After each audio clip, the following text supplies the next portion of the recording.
Folks, today's video is going to be an awesome video. We're going to be working with some pork. There are a lot of people here standing around. Everybody's watching. We're all learning together from these guys, and we're going to have some fun. But just so you know, it's not just me and these guys. Mrs. Stoney Ridge is here. We've got some family, friends, and guests. There's all sorts of stuff going on in the background, and we'll kind of take you around and show you all this stuff that's going on. So stay tuned to the end of the video. There's something really special there at the end. When we roll this, the skin's going to be on the inside. The only reason we really want the skin on there is a protective barrier.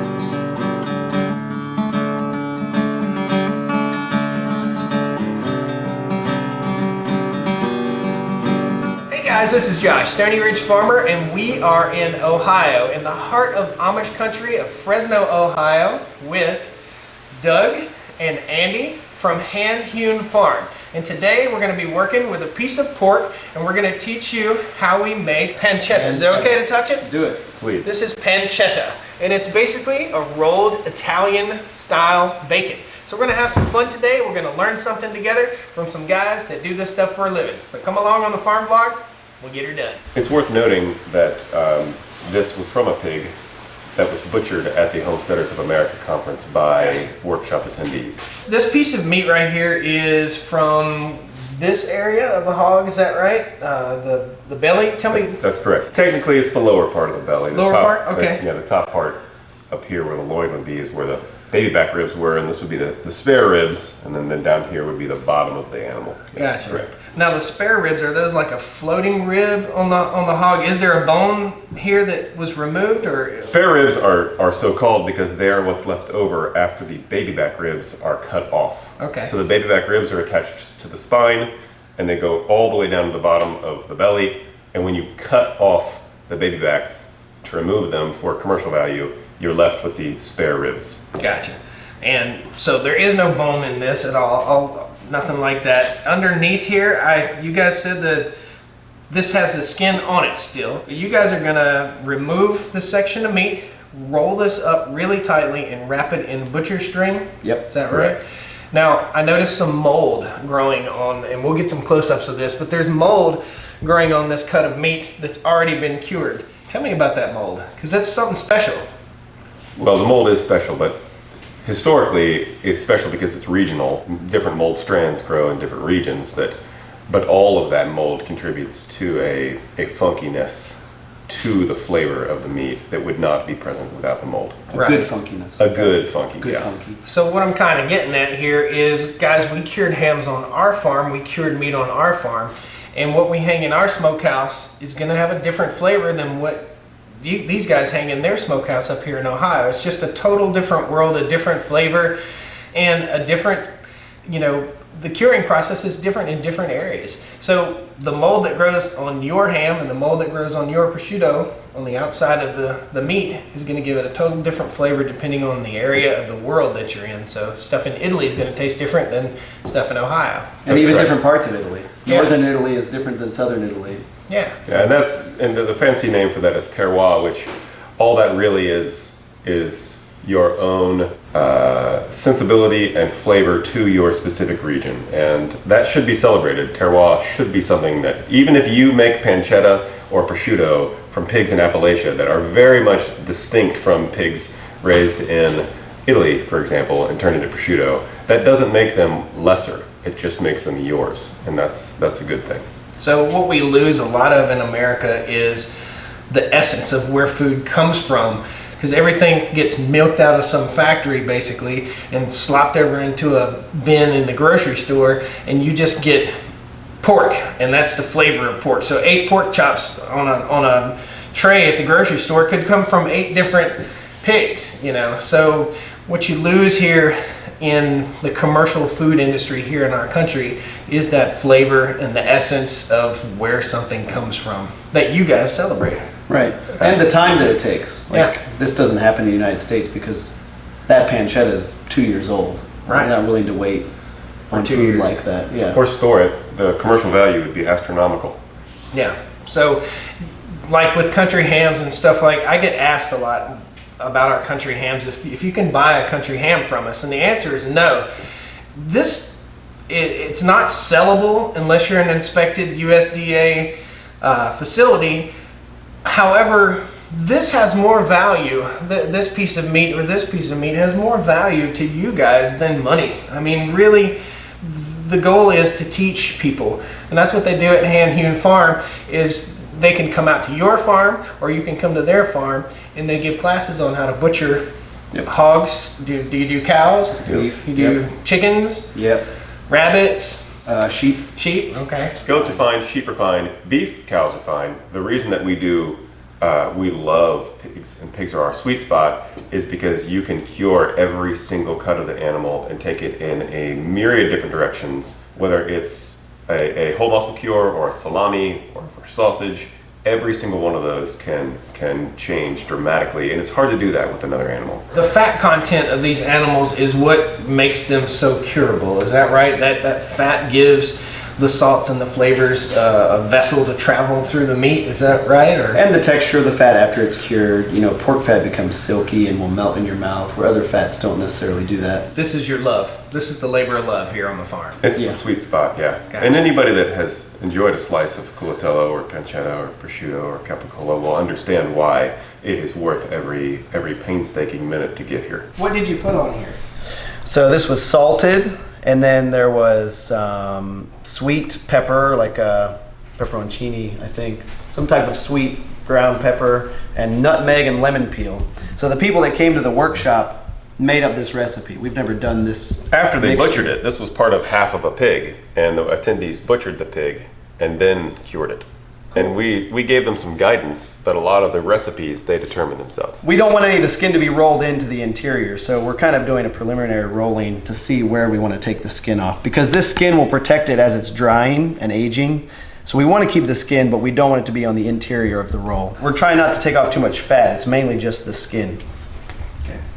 So this is what the finished product looks like, guys. You may have to adjust this, but it's going to be somewhere in here. And just for fun, this was the breed of this pig was a Gloucestershire Old Spot, mostly a white pig with black spots. What you see right here is the residual pigmentation from one of the black spots. So that's not mold or a stain or anything. That was a spotted pig. Okay.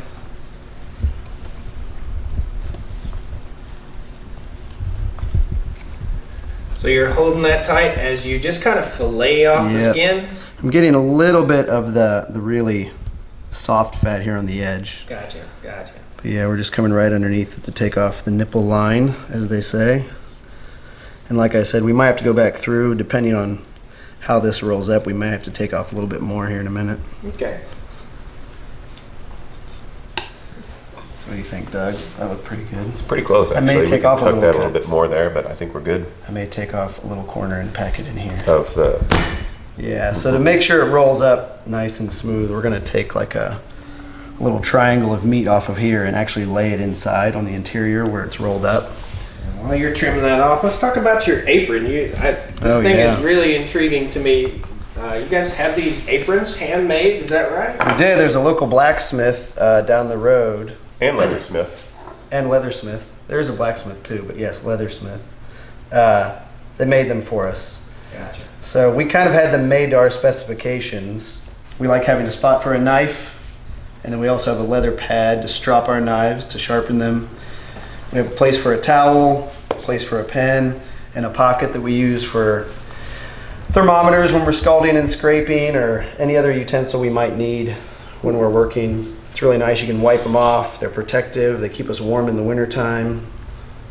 A number of people have requested that we furnish them with aprons, and so I recently left my leather apron with the leathersmith, which is why I don't have it this morning, because he is using it as a template for the other aprons. Everywhere we wear them, people love them, and it's a great gift opportunity as well. So we just told him to go ahead and make us 10 because that many people have already requested them. As soon as we get an established rapport with him, we'll probably just continue to crank them out. We sell them for $150, which is a reasonable amount, we think, in particular because it is multi-use. You could use this in the kitchen, or you could also use it in the wood shop, or butchering animals. What kind of string do we have here? This is 100% hemp twine. Okay.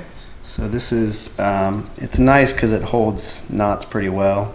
This knot that I'm putting on here is just to start it. This is actually going to get cut off later. Okay. This is just to start the process because we want this to get real tight.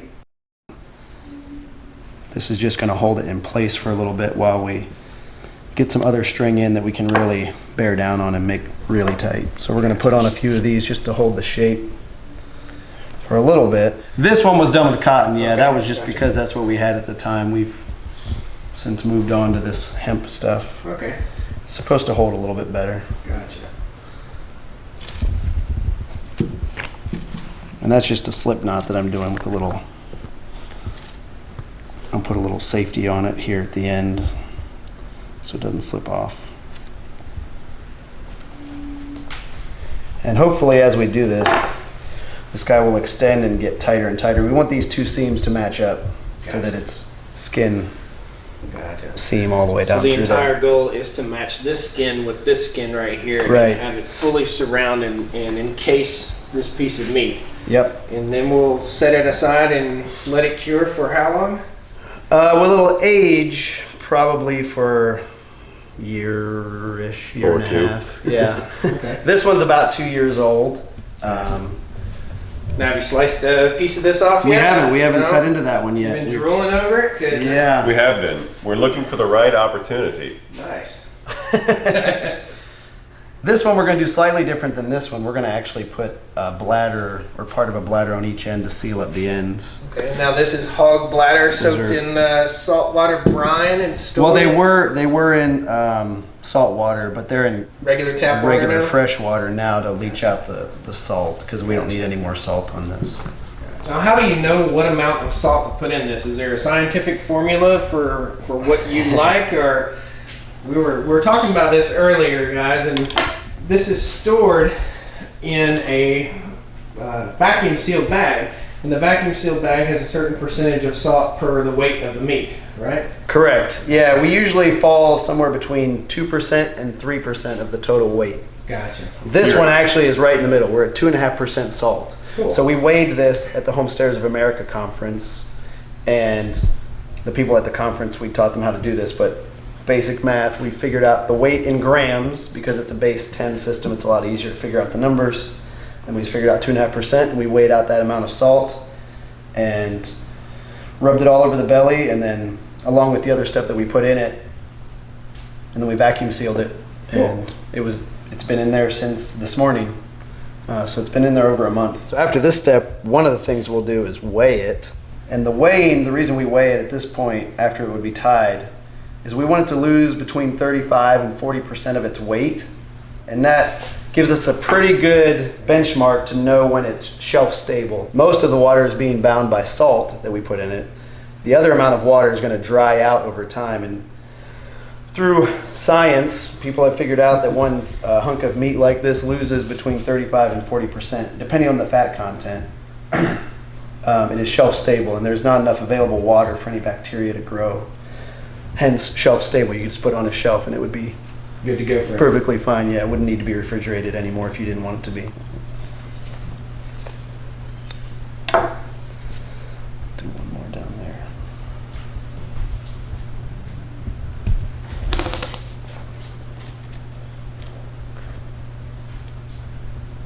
Maybe.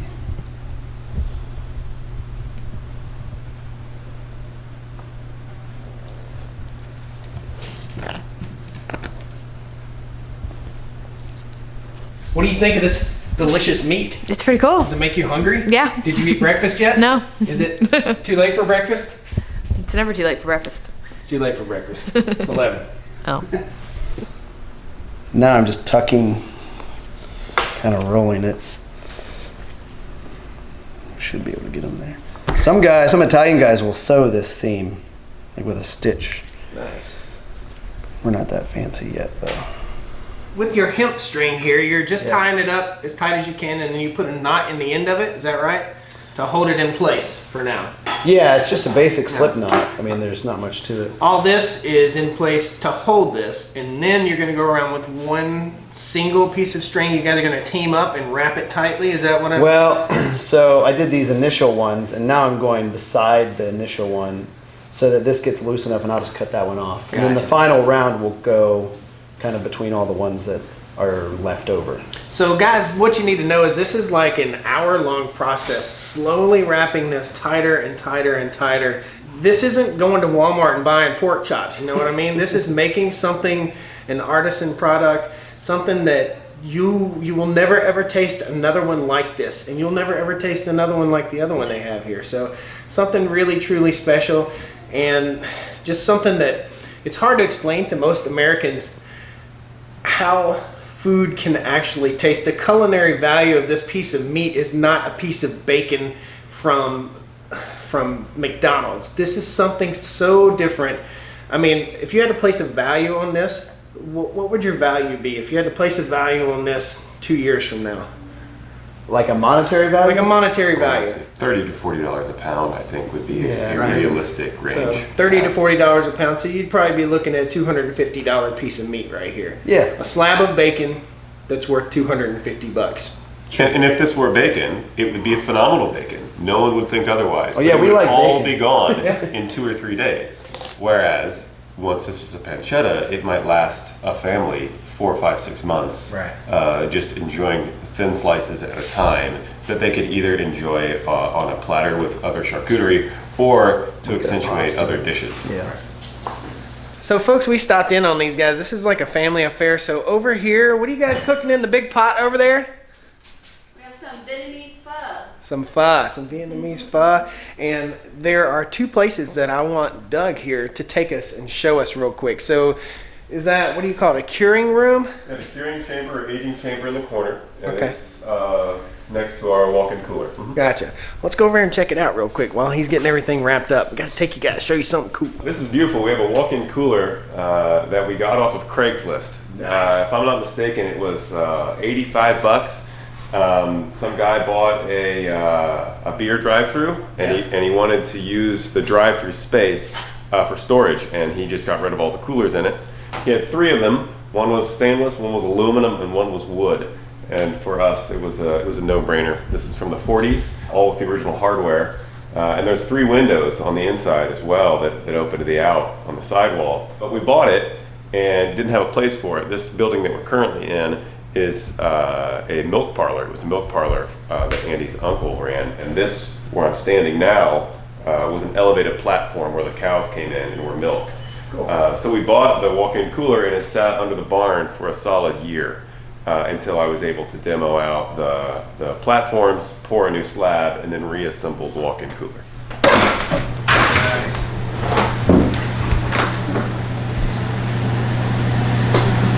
So inside here, you have, what do we have here? Some salamis hanging up? Yeah, so we have some salamis and a couple, we got a prosciutto and a spalla. And then a country style ham here. Okay. And some of these things, like these are still in their preliminary phase of initial hanging before we take them over into a walk-in cooler. It's far more humid in here, so we keep them in here for now. And then as we go through our curing, what we'll do is we'll take a fresh cut, we'll apply our cure and our seasonings to it, and then vacuum seal it, and just forget about it. So everything in here, we'll have a label, and the label we keep with the cut of meat. Oh, that's regrettable, but that's a culatello. That's another one. And then here we've got a large pancetta, and a couple copas down here. The point, of course, is these are not aging yet. They're still in their curing stage. Once they are cured and ready, we hang them over in the aging chamber. We call it a curing chamber, but that's where things are aged for weeks, months, or years. I'll walk you over there next. This is where we age our cured products for anywhere between days, weeks, months, and sometimes years. The larger the item, the longer it hangs. It's going to be very humid in here, but in the entrance here we've got our salamis. These are pretty much ready to be enjoyed now. I look forward to enjoying them later this afternoon, in fact. The further back you go in the curing chamber, the older the meat, typically it's the larger the cuts as well. And like I said, everything is labeled accordingly. So this is going to be a capicola. And then we've got some guanciale or jowl bacon. large format salamis, lots of prosciuttos back here, more pancettas and culatellos and a couple spallos. But one neat thing back here, I'll move this bladder out of the way. I thought the bladder was pretty neat. Yeah, well, we are big fans of bladders. They have multi-purpose uses for us. So this is super clever. Inkbird. Go to Inkbird's site, check them out. They're fantastic. Same thing, we have another cool bot and an air conditioning unit up there. The benefit here is I want to keep this room at 50 degrees all the time. And the only way for me to do that, because we're in different times of the year, this Inkbird will let me plug in a heater and a air conditioning unit into it. And I set the thermostat on now this particular one happens to be for the hydrostat.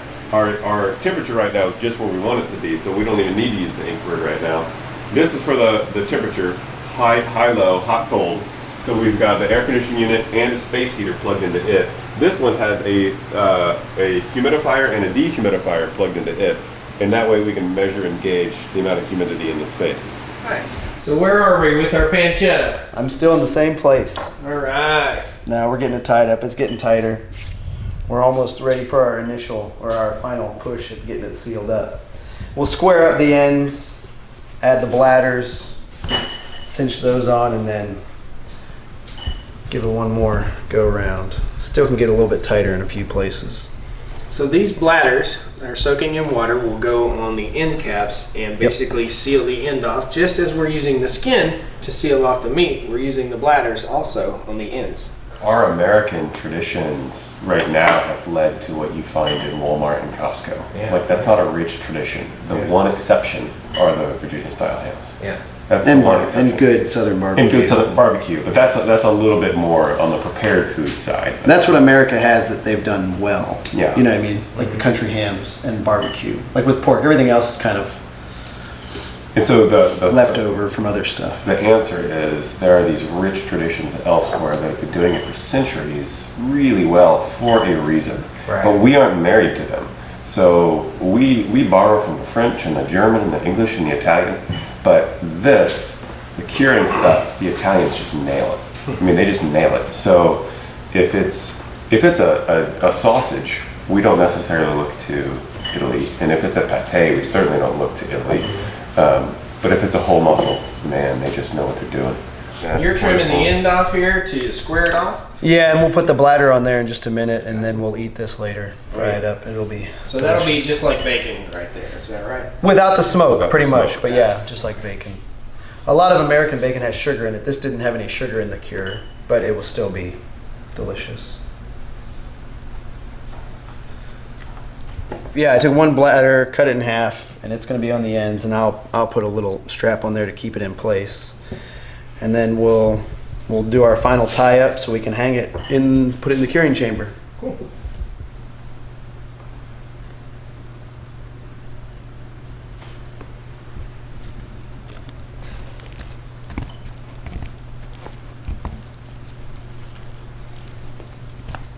So this is hemp string or hemp rope. I Yep. see you soaking it in water.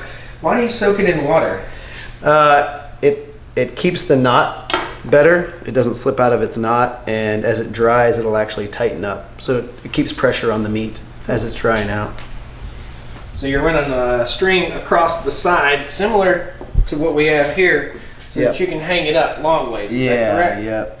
And this will help tighten it up a little bit too.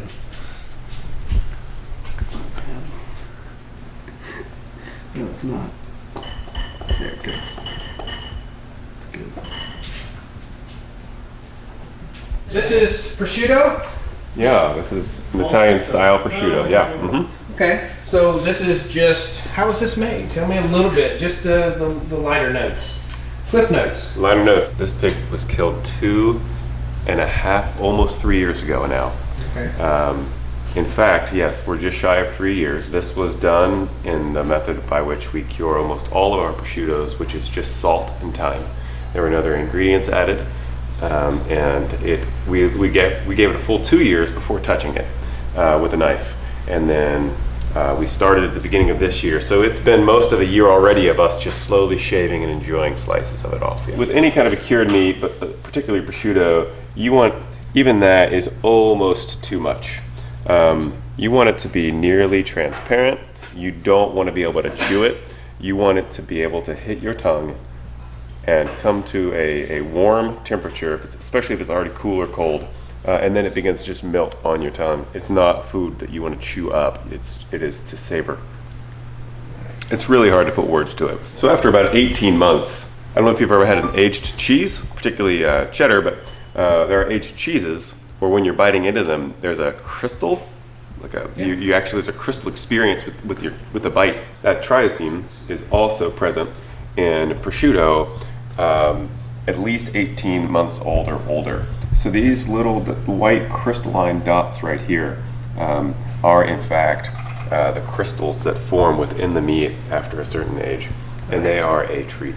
So you're all finished up wrapping it, Yep. and over the next couple days, you'll come back in and wrap it some more. Is We'll that see right? where it loosens up, and we'll probably tighten it, add some more string to it just to make sure it stays really compressed. Gotcha. And you have a label there. With every piece of meat you guys process, you have a label here. Tell me what's on this label real quickly. So it's got a name and pancetta. Its initial weight in grams, so it was 3,514 grams. And then salt, we 2.5% salt, all that stuff, things we added to it. And then today, the date, said what we did, weighed it again, and then put our target weight. So the next time we weigh it to see if it's lost enough weight, that's the number we're shooting for. Okay, and you're shooting for 40% moisture loss, is that Yeah. right? Okay, Correct. so that will lose 40% of its moisture, and that's when you'll know it's ready to go, like this Shelf beautiful stable. piece. Like that one. You can hang that in your kitchen. Gotcha. Good deal. So here's the treat at the end. Well, it's more our treat. Phil. This is curatello One of and the those is capicola, and they're gonna cut it, walking. and we're gonna try it.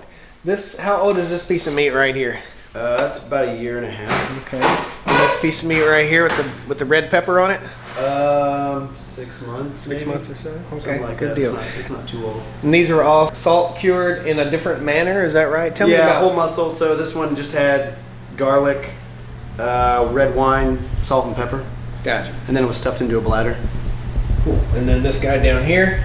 This one, salt, pepper, but then there's a lot of hot pepper, paprika, so it's a little bit spicier. You can see some of the red pepper flake that's still on it. And it's stuffed into a beef bung.